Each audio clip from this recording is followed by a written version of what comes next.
বোন আমার, যার কাছে তুমি নেই তার কাছে পৃথিবীর কোনো সম্পদ নেই। বোন আমার, 12 বছর 15 বছর বয়সে তুমি কেন বিবাহের পূর্বে আরেকজনকে তোমার শরীর ধরতে দাও? আর যুবক ভাই আমার, কি বলিস কি তুই?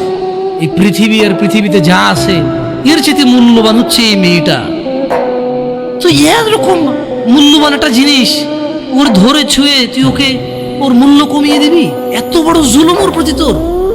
তুই আল্লাহকে ভয় করিস না তাই বলে এতটা এতটা কি বলিস তুই? তুই কি কারো গাড়ির গ্লাস ভাঙছিস জীবনে?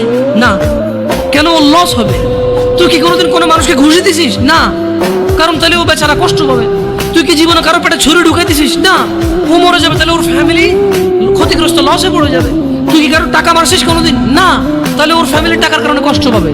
তাহলে তুই কেন তুই এত ছোট ছোট বিষয়গুলো খেয়াল রাখিস যে আরেকজনের লস হবে?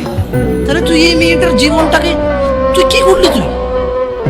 তুই পুরো পৃথিবী আর পৃথিবীতে যা আছে সবকিছু বিক্রি করলে যে সম্পদ হবে, সবকিছু অর্জন করলে যে অর্জন হবে, এর চাইতে মূল্যবান তুই ওকে সতীত্ব থেকে বের করে নিয়ে আসলি।